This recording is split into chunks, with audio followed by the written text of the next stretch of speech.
Welcome to Turmeric and Tequila with your host, Kristen Olson.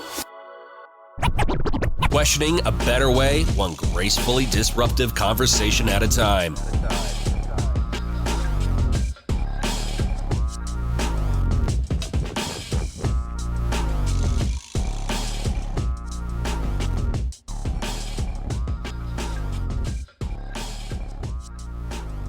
Welcome to Turmeric and Tequila. I'm very excited to be with you today. We have an exciting conversation ahead of us, all things leadership and coaching, which we'll jump into. Before we do, I want to give a special thank you to our sponsors, Lux Neuro, offering neurofeedback and counseling where your heart and mind align. For more information about what neurofeedback can do for you, listen to the neurofeedback stories of transformation in the middle of this podcast. Neurofeedback effectively treats everything from insomnia, anxiety, depression, trauma, ADHD, and much more. We also want to say thank you to Colorado Clownfish Swim School, where swim lessons and water safety for training for all is the top priority.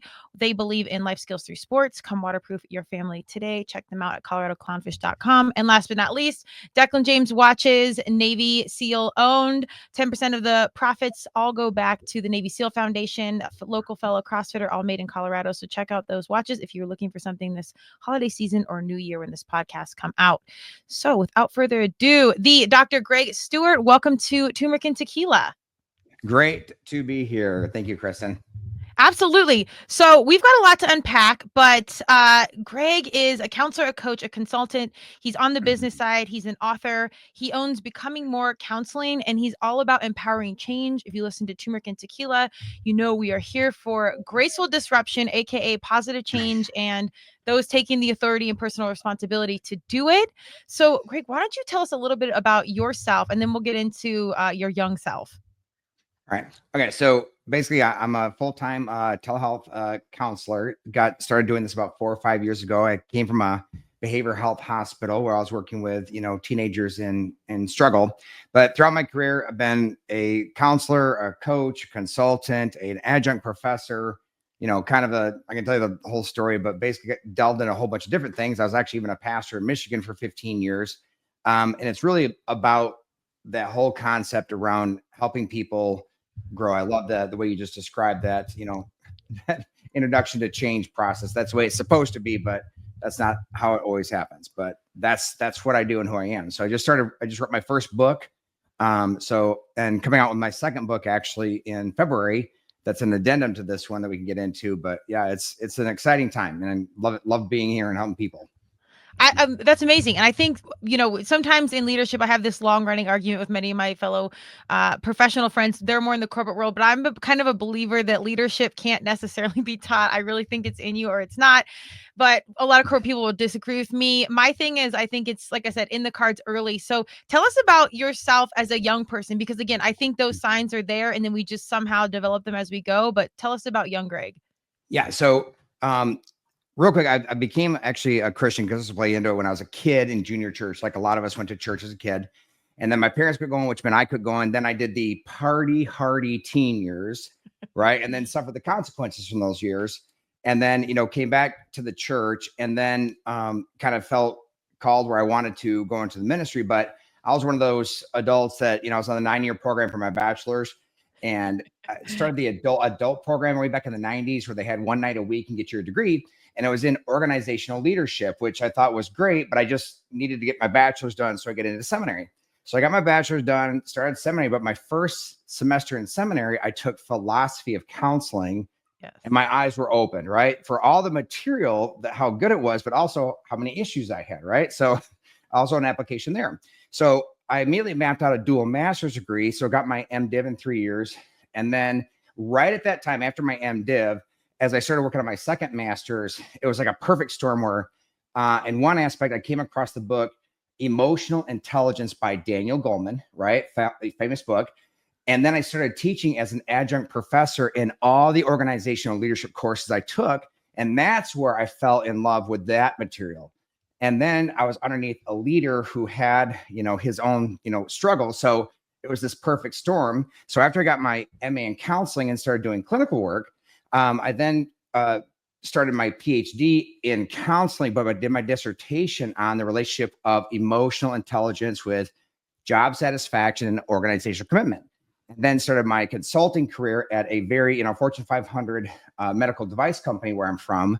And then had all this, counseling, adjunct professor, consulting process going on, and then moved to Texas and then just kept that journey going by working for an assessments company and flew around the country for 3 years, working with senior leadership teams on their strategy and then doing coaching and synergy. So that how it's evolved, where whether it be counseling or coaching or personal or corporate, we're people, right? Yeah. And we call organizations organisms, and the organism is made up of individuals in which we are one. So it's all the emotions tie into it and it can't be separate for sure.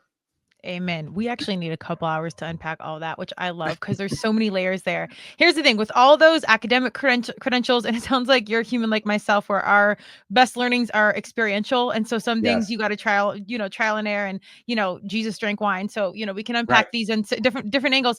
But I do want to talk about the social and those party years, because people sleep on the importance of that. And through those, there can be organizations. I was a student athlete, so we had a balance, but don't be, misled. We absolutely had our fun, whether it's Greek life or you're just organizing a party or you're, associating yourself with other, people going out and having drinks, but that's community. Like, people sleep on those social skills and they're incredibly viable as you go on. Tell me how those optimistically kind of shaped you and or helped your process in doing what you do now. Right. So first I remember back in the day, that's now way back during the Nancy Reagan say no to drugs era. I mean, we're talking way back. So that's how ancient I am. So I remember like an advisor or somebody making that comment of, when people abuse substances, that they're hiding deeper negative emotions. And even as a kid, my first thought was like, what? I love my life, right? So it wasn't that at all. It was all about the stimulation. So from that aspect, but then choosing when the abuse of the substances ended up having a lot of consequences. So that immediately was the understanding that played out immediately of, people do things to pursue the highest quality of life, right? So we all are pursuing emotional goals, right? There's the immediate emotional goal, which I want to feel differently than I am now, than the macro emotional goals of quality of life. So I started to realize that basically people can do, unhealthy things just for stimulation, to increase their quality of life. So I started even back then differentiating the emotional goal from the path, because I recognized that, I wanted to have fun, and I loved, I had great relationships, and honestly, I had a blast, but it was it was too much. But then that turned into transitioning like into the counseling realm, and it was, and then doing leadership, that it is about quality of life. Yeah. Everybody's in pursuit of that. And what people don't take into effect is where emotions play into that, both in interpersonal, but also intrapersonal. The interpersonal is huge. That's where EI is. You've got to read the room, right? The social context, but also in the individual, you got to understand what's going on inside of you and what your goals are and the paths you choose, but also what happens if those paths are blocked. But it's all good goals, but it's about living the most emotionally intelligent way in order to achieve those goals. That's the key. Amen. Yeah. Well, we like to call that breakdown, breakthrough. Most of my mission driven, or what I say, my varsity humans, we have to do it the hardest way, get kicked and knocked down as hard as possible. And then we're listening. And it's happened to me. I've had to learn things the hard way a couple times in life. Hence, turmeric and tequila, you're teeing it up quite nicely, where it's all, you got to have your fun, but then you got to find your balance. Right. And we kind of live right at that ampersand right there. And it's tough to find it. And the point is, you got to not only gracefully disrupt things around you want to do better, but you got to start, like you said, gracefully disrupting your own narrative, maybe your own behavior, your own thought process. Was there one thing at one point in time where you had like a specific breakdown or breakthrough, or did you gradually kind of just get on the path that you knew you're meant to be on, you are today? That's a great question. So I would say yes. After I did those years and then, kind of recommitted life to Christ, for the next 15 or so, things were great. I mean, I was being extremely successful and powerful, but what was the undercurrent was my marriage wasn't doing very well. So honestly, what turned into the second defining moment was when I was a pastor and a marriage counselor, and I ended up having an emotional affair. And that was way back in 2011. And it was the shock of, Greg, you are a pastor and a marriage counselor, yet you have this emotional affair, which simply means I didn't do anything physical, but it was definitely way too inappropriate, right? Yeah. And so that defining moment exposed, even though I was so successful, had the PhD and had, the success everywhere, it really exposed that what I meant by the intrapersonal. So I began like a 10-year journey, which I guess phase 2 of my growth experience, a 10-year journey of really unpacking underneath those deeper emotions, which then honestly culminates into my practice today in my book. But that was a really key point where I was exposed, like what is going on, where I could have done this relationship, as an emotional affair. That was probably the second piece that rocked my world. Thank you so much for sharing that. I genuinely appreciate that, because I have a lot of great, all my interviews are great. And I know when my leaders that are coming on, when you already have these titles and these things and you're a pastor and you can own into doing something that is not expected of those leadership roles. And yet you can highlight your humanness within it. As a coach myself and as a longtime athlete, AKA follower, I think the most important thing for me, it wasn't about leadership being perfect. It was about leadership being real.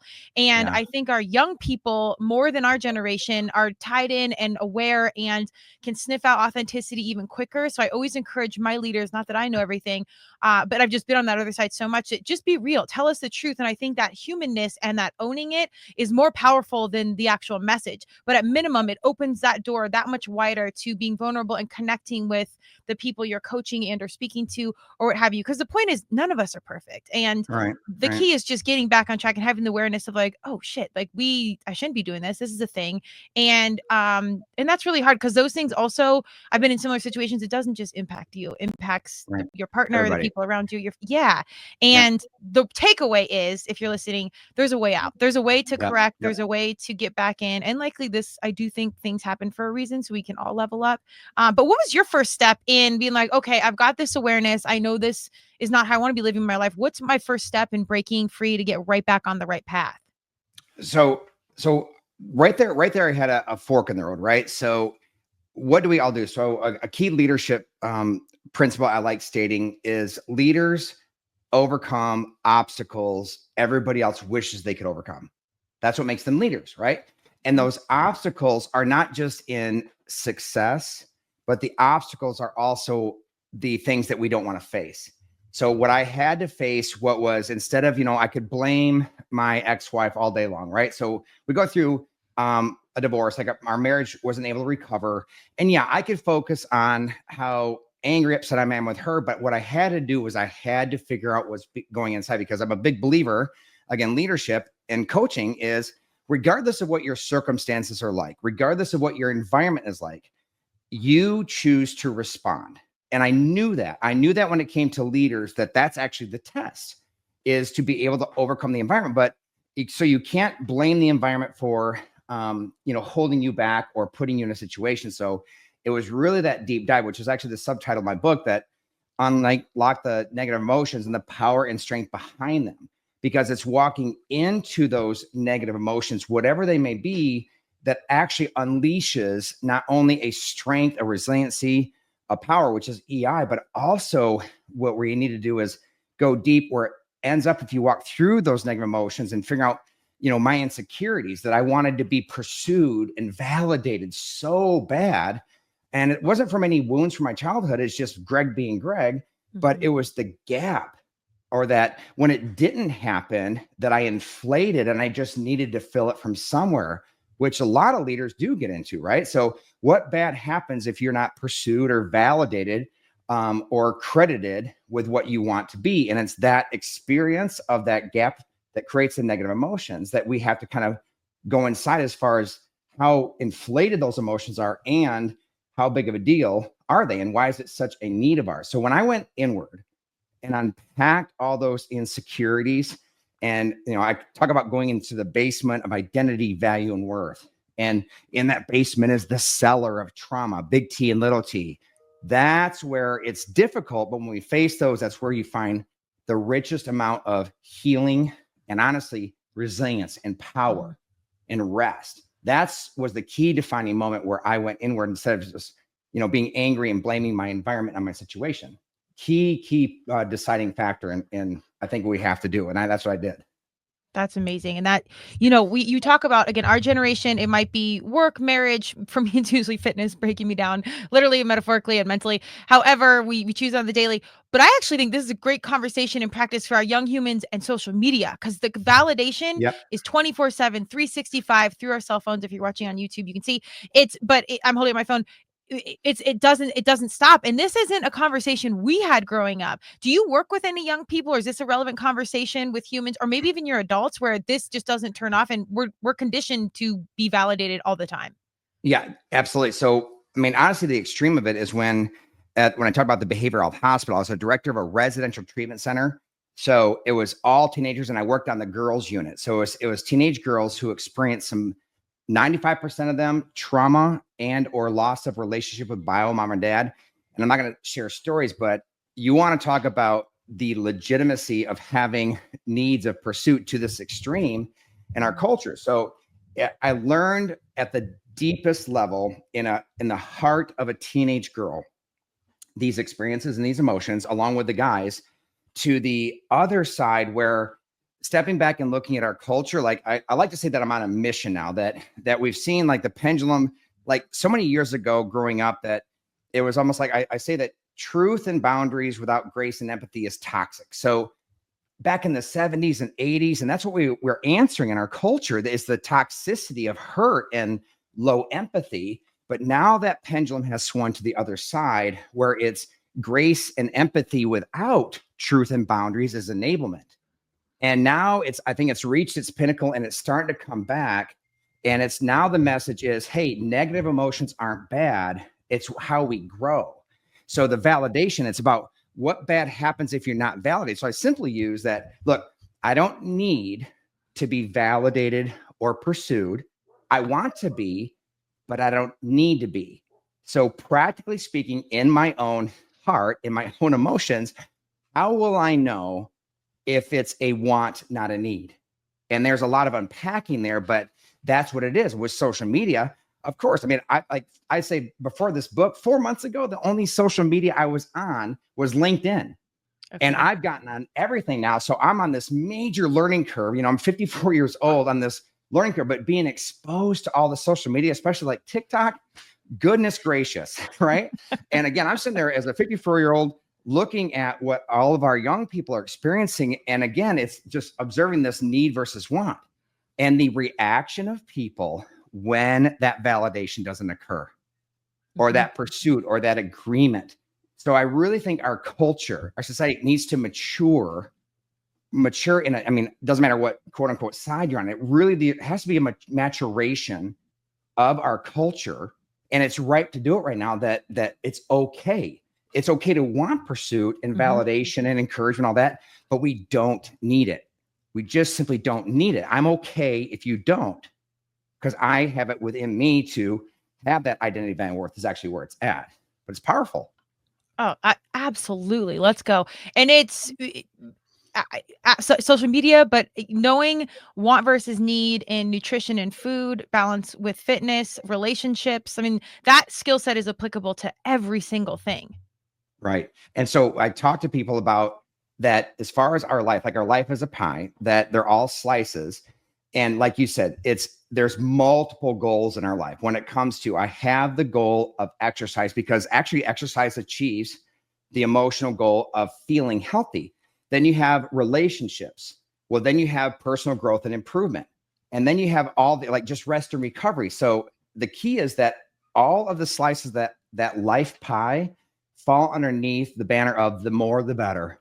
Of course, the more I do personal growth, the better. The more I exercise, the better. The more well, maybe not recovery time, the better, but in relationships. So the wise thing to do is to schedule the minimum in each of those to make sure all of the goals are accomplished, right? That's the key, because it's a well-balanced life means that we're accomplishing the minimum at all of the areas. That's when you feel the healthiest, physically, emotionally, spiritually, and all the other facets, because all those goals must be accomplished in every area. Oof. I'm excited. I mean, again, these are my high achievers. Most of our listeners, it's, more is more. We're going to keep going it hard. If it's not done, we're going to fix it. We're going to train harder, read more books, get another degree, do all the things until you hit a wall and you're like, okay, adrenal smoked, I'm smoked, something big Right. happens, injury happens, mental fatigue. It's big. We're coming up here on the holidays and this will come out in the new year. So people will be doing New Year's resolutions and things like that. And I know you specialize in anxiety, depression, trauma, and marriage and family counseling, as you've noted. But I'm wondering, do you have any quick tips? Because you alluded to escapism earlier. We're running to alcohol or drugs or Netflix or something to just completely escape. Do you have any quick pro tips on if you feel something creeping on, you want to escape, maybe to interrupt or disrupt that own personal process? Right. So I would say, and I'll tie this in with in my coaching executives, I said that the number one need I have found with high-powered people, honestly, is time to think, right? And I tell executives either like Monday morning or Friday afternoon, I would say this to the entire audience, that we always have to go up to 30,000 feet, right? Because when I talk about, micro emotional goals versus macro has to do with our standard of living, right? We want to make money and that's okay. But also it's living our values. And also it is kind of finding the deeper of mission, vision, purpose. Like, look, we are here to make the world a better place than we left it. So it's, am I leaving a legacy, right? And it's really those macro emotional goals that we have to, because we can get so driven in the micro that it's basically stepping back. I call it the whiteboard time. It's the whiteboard time where you dump everything out on the whiteboard and you take an honest, true assessment of the whole package. Because ultimately it's not about, it's like at the end of the day, I'm not going to care about my degrees, right? At the end of the day, I'm going to care about my relationships. At the end of the day, I'm going to care about the legacy I leave, which means who was dad, who was grandpa, who was great grandpa, right?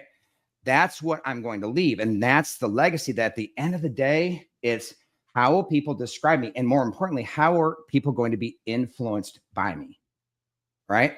All the way through the process. So I think that's what we need to do is just take a step back and make sure that we are the overall goal here of what we're here for, but also the just living our values. Because when something's not right in us, I mean, our bodies will tell us, our minds will tell us, our hearts will tell us that something is off.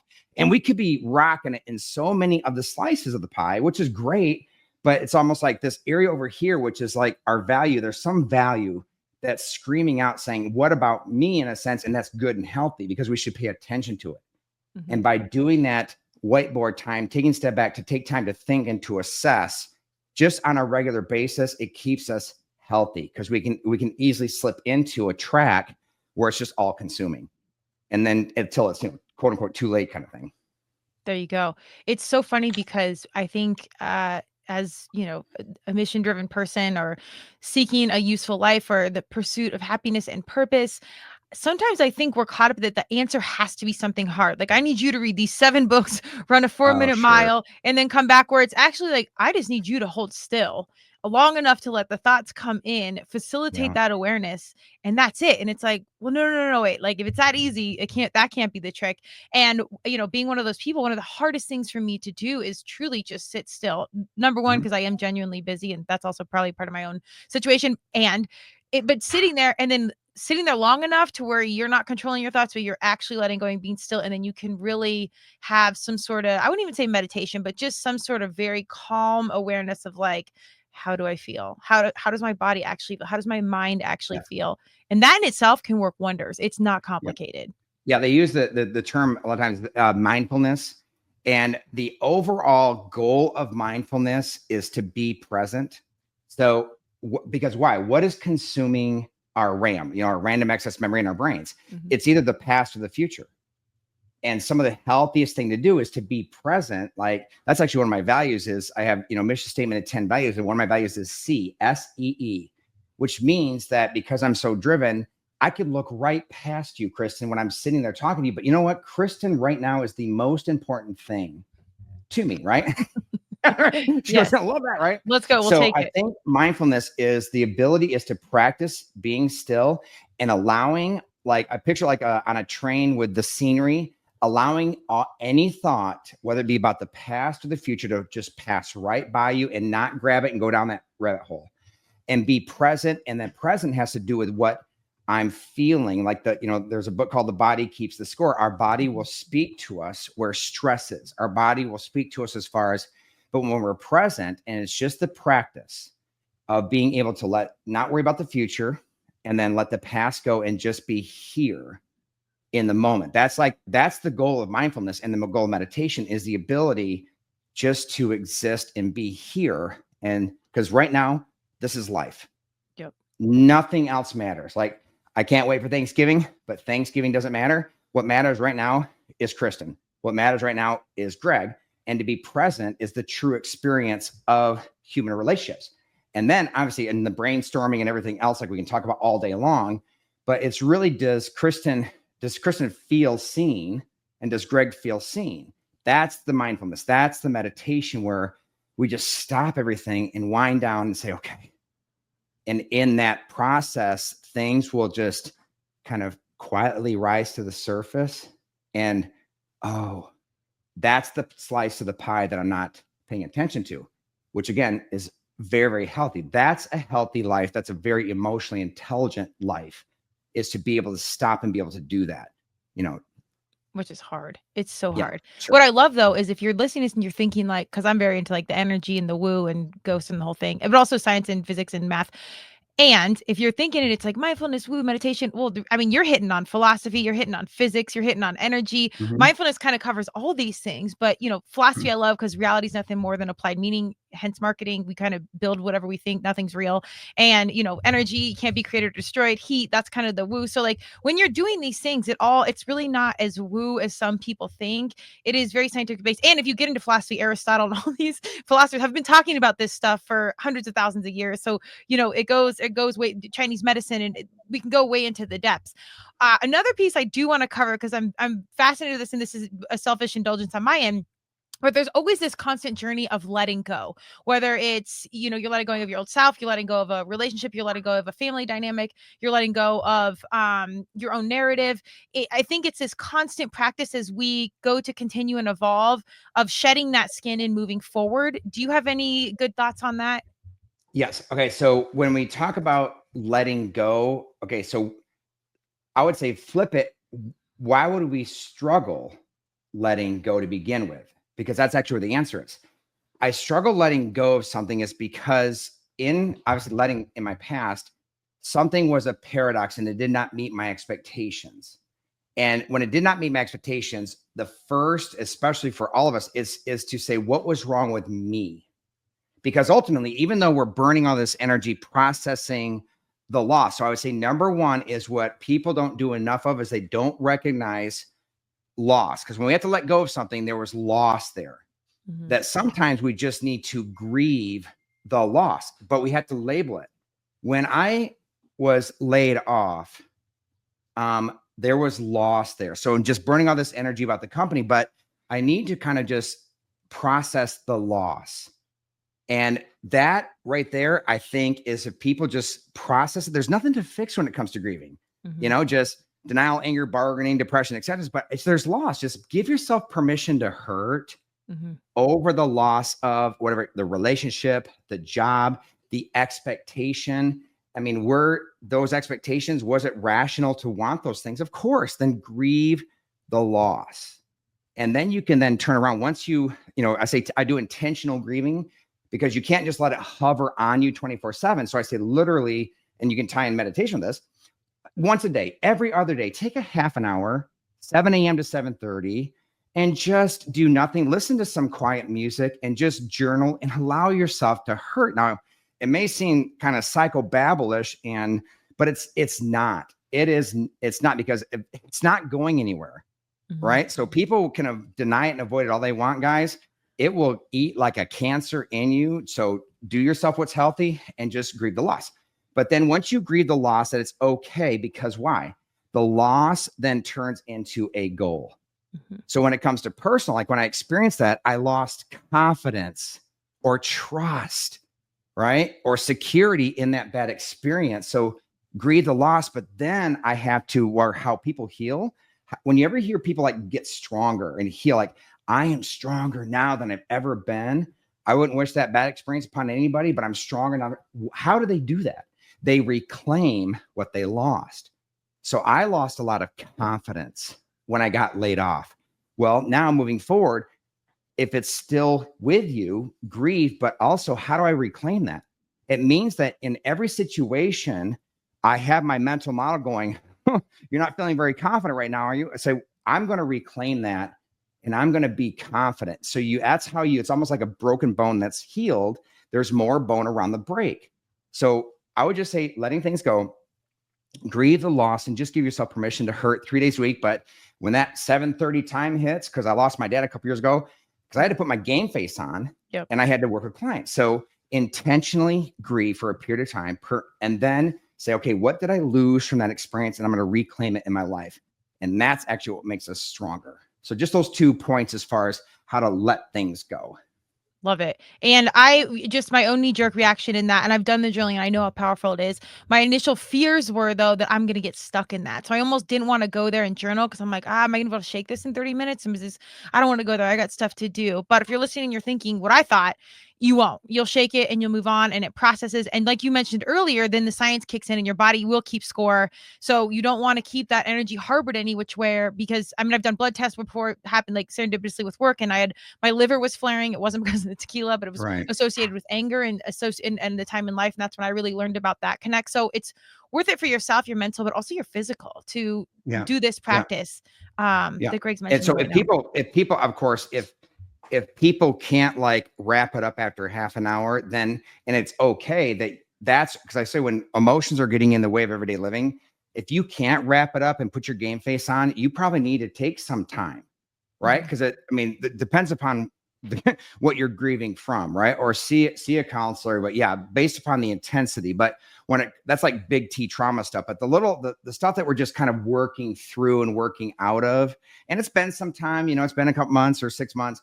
that we're still having a hard time to go. That's when the intentional grieving works, because you're not in the shock factor of it. And just whether it be journaling, and I'm not good at journaling, but I am good at sitting there and just experiencing the hurt and pain from the loss of what I wanted, and then just the energy that gets flowed out, like even with just crying for a little bit, right? Yeah. There's energy that gets exhumed from that, which is healthy. Absolutely. Just taking that moment to pause, and at least from my experience, if you don't take it, at some point it's going to catch up and it's really going to kick you in the ass, and you get knocked over, injury like you said, or just mental breakdown, where it's worth it. Just like going to the gym or any other practice, like do a little bit every day and you'll stay ahead of the game. Yeah, that's why I like equating emotion with energy. Yes, because instead of emotion, this nebulous feeling, it honestly is. When people have panic attacks, I say it is energy. So you ever, like on movies, what do people do? They go outside, they sprint for 100 yards and they scream until they're out of breath now, but suddenly they're now composed. It is energy. So whether it be stress, the cortisol, you have to burn off this energy. That's where the exercise comes in, truly. And that's right. It is holistic. It's not just one section that's isolated from the other sections, that we have to burn this energy off, because it's stored up in our bodies, and then that's what's healthy, right? Absolutely. Then we have to work on to keep it away, Yeah. Well, right. I talk a lot about the whole human approach. It's not just the nutrition or the fitness or the mental health. It's all of it. Like, you really got to come at it with all angles, to take care of yourself and show up for the best version of yourself in the world. And even I tell my people, like, I don't want to spend that much time on myself or whatever the story is. Like, well, okay, but if you're a mission driven human and you care about impact and use, you need to take care of the shit before you go sail. So you got to get your shit together if you're going to go have your, reach potential and leave your largest impact. So it's almost your duty and your responsibility to self-care and to get, those screws tightened where they need to be. And I had something really quick on that. It's in my introduction, my first line is, you cannot impart what you do not possess. And again, if you are trying to teach, like, especially as therapists, if we're trying to truly advise people in emotional management and being emotionally healthy, or even in how to deal with stress, whatever field you're in, you have to be able to master the very things you're advising others to do.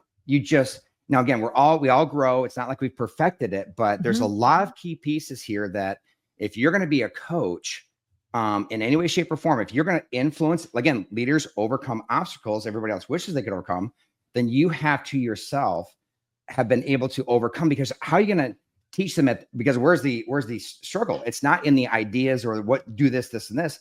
It's what happens when you are struggling to do it. Those are the obstacles. Those can only be how to overcome obstacles inside and out internally can only be taught through experience. So you can't impart what you don't possess, man. You gotta be able to own, because it is holistic. Gotta own it. There you go. Let's go. Here's the best part. When everyone's worried about ChatGPT and AI coming through, yes, it's a conversation. And for our real leaders out there, you need real people that have done real things. That our youth are not going to survive by Googling how to let go. It's not going to work. You need licensed practitioners, genuine humans that have walked through it, experiential. Like, you have to have that authenticity and that experience to show up and say, hey, I'm here. This is what I did. And otherwise, people will not buy in, particularly our young people, our future. So I love that you stress that so much, because I think that is widely overlooked in leadership. I do think in corporate, they're like, they took 50 courses, and now this guy that just, he's now head of the Marines because he graduated through it versus going up it. And it's like, well, I'm telling you, that's not going to work. But, we'll unpack that. Is one thing Chat GPT or AI will never say to you, 2 words, me too. There you go. There you go. Right. I hope you have that somewhere on your social media, because that's the realest, simplest home run in 2 seconds that really nails it. But that's a perfect segue. So tell us about the book. Why now? Becoming more. I think we're on the, we just had a big election. We have a new year coming. This will be in the new year. And I do think a lot of people genuinely care and they want to be the best versions of themselves. Why this book? Why right now? Yeah. And so that does tie into it. Initially, when I wrote the book, it was basically a culmination of my work, both with, with clients. Right. And so, and what's turned out to be basically, I work with just, the Kristens and the Gregs of the world, if you will. Just, it's not like people with just chronic issues. It's just everyday people. Right. But with these everyday people, especially in marriages, it's what I always say is simply that almost every one of us, when we are upset by something, whatever it is, somebody says something or anything, right? We can have negative emotion. Let's say on a scale of 1 to 10, that, we say trigger is like should be a 1 or a 2, but I am at a 6, 7, or 8. And I just throw it out to everybody. If you have experiences where your emotional intensity is far greater than what the situation actually needs or deserves, that's where you've got to, I say on the front lawn of your house, you have all these things that you're burning energy, being upset about. You've got to turn around and walk in the front door of the house of your heart and do some work there. You got to walk into those negative emotions. And that is honestly everybody, because a lot of people are having this inflation of negative emotions, but they can't figure out why. But why am I so upset? But why am I so angry? That's everybody. So just in that inflation and equipping people down into that basement, I say in the basement is identity, value, worth, and trauma, that a lot of us have to go there. And I don't have any trauma in my background. I came from I love my childhood. I love my parents, but I still had those deeper insecurities that I had to face. So that's one. It's like, folks, we don't be afraid of negative emotions. Not only number one, but secondly is we've got to walk into that storm. And that theme I'm seeing a lot more honestly on social media is more and more influencers saying we've got to walk into that storm, because that's where the answer is. Secondly, and more macro, is I really do, again, regardless of what you're side on, I really do want to go after and equip our culture and make it public that, listen, we're in a maturity crisis here in a little bit. That, again, the amount of negative emotions that we're experiencing from relatively small things is an issue. And secondly is, I really believe that such a large population of our culture are making their emotional state contingent upon the validation, approval, pursuit of others. And it's contingent. So we're forcing others to make sure that, hey, I need you to validate, pursue, or what have you. And if you don't, I can't function. And I just say, look, just for emotional intelligence, I give the environment no power. So my mission is to equip everybody, because there's so much just emotional health, and my environment does not have any power or control over me. It does influence me, because one of my statements is, nothing bothers me unless it should. So I'm not talking about passivity here, but it should impact me, but I decide. So influence me, absolutely. And it should, because I got to respond to it. But power or control, And that's what I want to equip our culture with, big time. I love it. Two words that stand out to me when you're saying all those things. And I love how you got the coach, you got the preacher energy. If we record again, we're going to do this standing up and I want you to go like full throttle. Cause no, I'm serious. The energy, I'm with you. Like, I love energy. I come from athletics. So like, coach yelling, hitting the clipboard, like this is my jam. And I think that really resonates. And I also know that this is your heart space and your passion. So like, it's all gold stars. But two things that stand out. One is self-worth. And number two is boundaries. And I know you kind of covered the macro version of both of those, but those are two things that come up a lot especially when I'm coaching my young people or working with them athletically or just, as humans.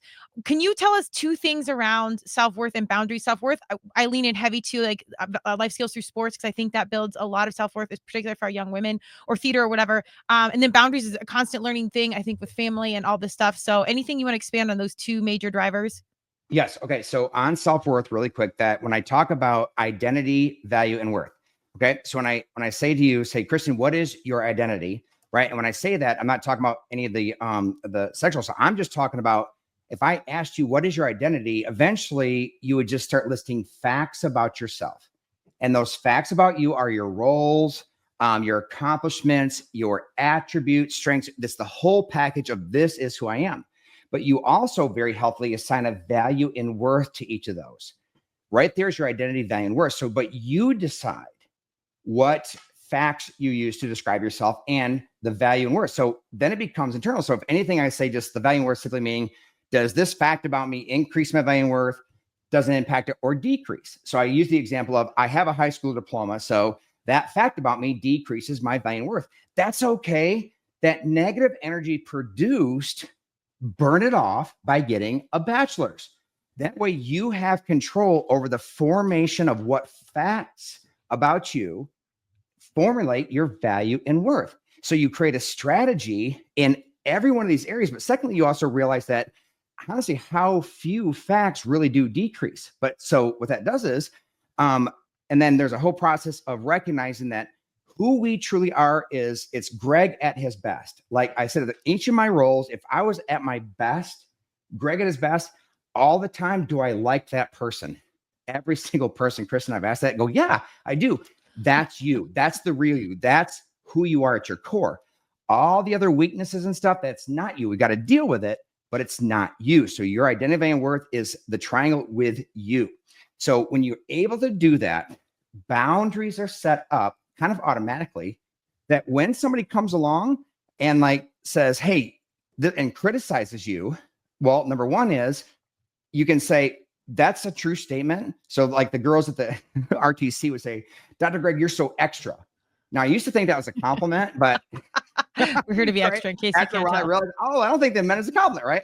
But once they criticize me and they would say, Dr. Greg, your hair's thinning, you have a dad bod. I'm like, girl, all that is true. Once the boundaries can come up naturally, because anything that's said to me that's true, that's where insecurity comes in.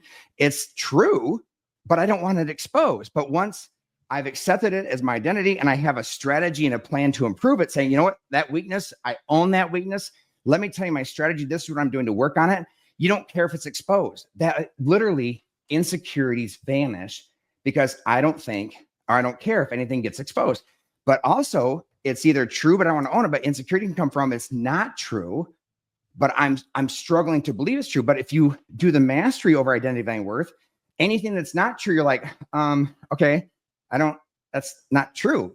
There's no emotional connection because you've done so much work here in the identity and the value and worth that it doesn't matter. So the boundaries are set up where it's, especially with need, I don't need people to validate and pursue me because I've done enough work at my core to do that I validate and pursue me because I will own my weaknesses and I will celebrate my wins. And I have a path and a process, a strategy for improving my weaknesses. So I don't need other people, but yes, I would love it if, my wife saw those things in me and then pursued me and then admired me, right? Saying she loves me. Sure, I want that, but I don't need it. So I can set up boundaries. Now, if it is in a marriage, it's a whole nother topic, but we can have rational conversations with our spouse because we're supposed to pursue each other, right? That's what we're here for. So the boundaries can go out saying, listen, I need more of this from you, but it's not taken so personally, which that's what it is, taken so personally that I need you because I don't do it myself. So I'd often tell people, look, the issue is not what they think of you. The issue is what you think of you. And you've got to own that. And once you master that and deal with truth, and then also be encouraged, also what self-regard is in EI, is to celebrate the wins. Once that core is solidified, oh man, you're golden, right? So then in your healthy relationships where you can set boundaries and it not rock your world or theirs. There you go. And that was a short explanation. I know. No, I'm here for you. I love all of this. I wish we're standing on whiteboard. That's round 2. Because we're gonna dial it because I love all of this, and this will really speak to our crew. I do want to know, once you had all that dialed in, we'll lean a little bit into the woo here, but you kind of felt on path, dialed in, emotional intelligence, label it whatever. Did you see stuff come in? Like, did the book come through? Perhaps did the right person in your life come through? Did clients come in? Like, did stuff shift? Oh, once I started. Oh yeah. And what shifted? Honestly, what shifted was it had to solidify my core first. And that was, it wasn't just does this happen. It takes time. But once this core started to solidify itself, I started to recognize what was already there. Right. And that's crucial. So we're waiting for stuff to come in. But again, you got to step back and say, what are you waiting for to come in and why? Because there's also the concept of contentment. Gotcha. Meaning that if I would just observe and look, there is so much validation and so much approval of my own current success, but I'm not celebrating my own wins.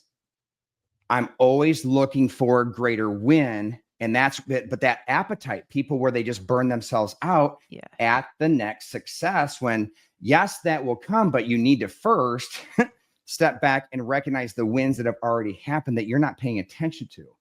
Again, namely the people in your life currently. Yeah. So, right. I think that's first, is the recognition and the thankfulness around what I already have. So well said. The gratitude is again not a cheesy situation Hallmark card. It should be a daily practice and something simple. I'm not traditionally a religious person, but even like before you eat your food or what have you, like that little moment of mindfulness of gratitude, I think it actually scientifically does change your brainwaves. But metaphor as far as mindfulness and pausing, I think it's huge. But I love that you clarified that point at the end, because for me, I notice when I am in alignment, I'm very in tune, mostly because of athletics and competing at a high level. You have to be, and then it's been a process to translate that into my real life. However, I notice when I'm in alignment, things such as like clients and other stuff come in, but I actually think I know you're correct, but you've broadened my awareness to like, you're right. The stuff was already there. I was just looking past it and not seeing it. So my version was it's coming in, but it was there. I just lacked the awareness of seeing what was right in front of me. But to answer your point though, yes, there was, and honestly, this was the year, because as I look back, and the solidification happened. I was much more, solid in myself the last couple of years, but there was a shift where I can now turn outward with it. And I'd say it began like with the writing of this book, and then the promotion of it, where more and more people, that's where the validation is like, oh my goodness, like I gave it to my editor and she has already edited several bestsellers. And she like sent my book back along with the video. And she goes, Greg, this book changed my life. She goes, it's not your standard AI written book out there, but she goes, this book needs to get in the hands of every single person. So that was like, this is my editor who've already edited several bestsellers. So that, I talk about approval, but just the recognition that, because obviously I deal with this stuff all the time. It's like, well, everybody knows this, but no. And when somebody like that says, this is what our culture needs. And of course, the more podcasts going and such, that, oh my goodness, this is exactly what people need to equip them. Again, this is not just people who are in counseling with psychobabble stuff. This is for leaders as well. Because honestly, I've worked with hundreds and hundreds and hundreds of leaders, and I'm sorry, the same material, the same material applies to us as leaders as well, for sure. Well, the beautiful through line has to be that we're human, and like no matter how special or mission driven Right. or purposeful we think we are, we're all kind of unpacking similar shit. And you just have to like Yep. step back and realize, like, sure, we're special. We all have a role. I love the idiosyncrasies that make us each individuals. And so much of our DNA things like are very, very similar in this human experience. We are very much in it together. And I got to shout out to podcasts. And the whole reason I got in the game was to have, this open platform that's unhandcuffed. And now when you look at the marketing data, kids are looking at this or adults Yep. 2 to 8 seconds. And now they're listening to 20 to 30 to 45-minute podcasts. And it's Yep. a wild, incredible thing to connect with humans. So I'm always glad. And if you haven't thought about starting your own podcast, I would encourage you to. People think we have too many. We don't. There's, I think, 2 million, less than 10 of them have or less than 10% Right. have more than 10 episodes, blah, blah, blah. So, and there's 10, I don't know, billion people in the world. Like there's enough to go around. So there's Right. easy shout out to podcasts because you can have this opportunity to get into a deeper message and really connect digitally and then re-listen to that episode again 10 years from now when you need that exact same conversation. Yeah. Yeah. And so that's where the next journey, right? So I'm actually going to be doing a TEDx talk here in February. That is the summary of this, but there's a lot of steps, and that's the podcast is one. Like I don't know where this is going to take, right? Because again, it's not just like the book, right? There's other books I want to write, and it's the theme here that what's the most effective way to help our culture. So it's not just about book sales; it's about truly a heart and a passion to have conversations with people, of course, across the generations. I'm going to be a grandpa here in February, so I'm on the upper echelon, right? But to have conversations with younger people that, they're constantly, and Gen Z is constantly getting ripped on, right? But having conversations because they have a heart and a passion and desire that we're not paying attention to enough.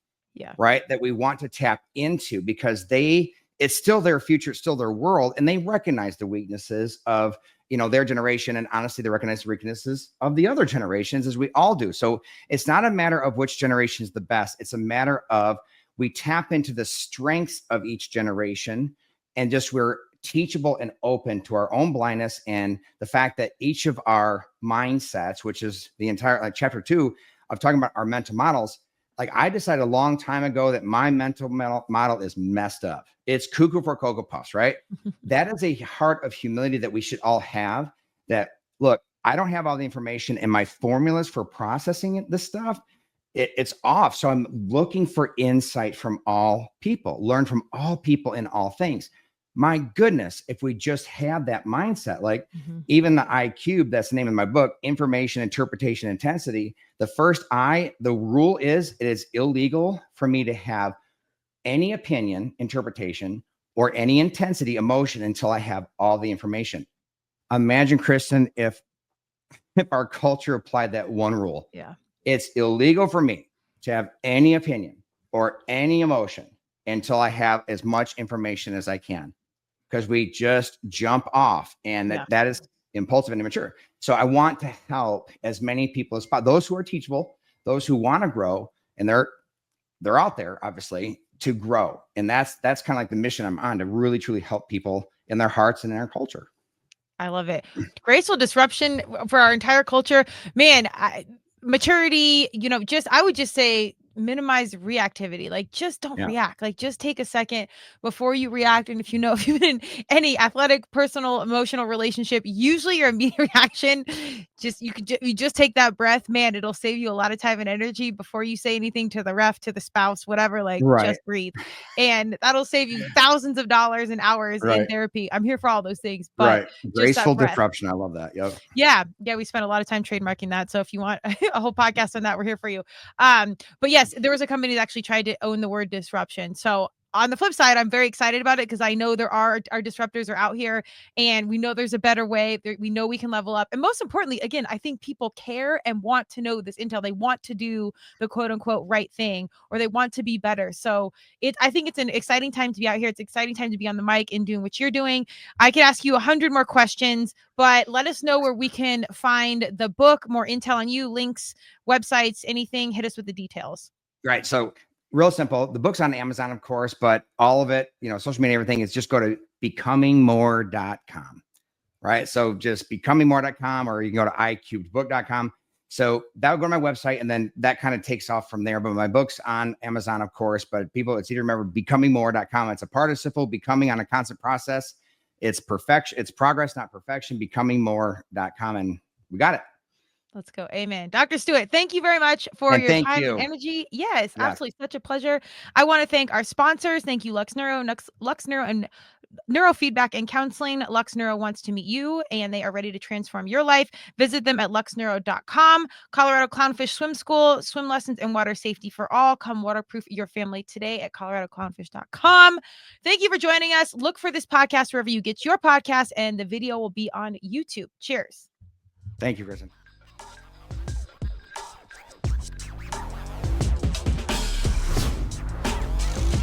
Thank you for joining Turmeric and Tequila with your host, Kristen Olson. Tune in next time, and don't forget to subscribe on Apple, Google Podcasts, Spotify, or wherever you listen.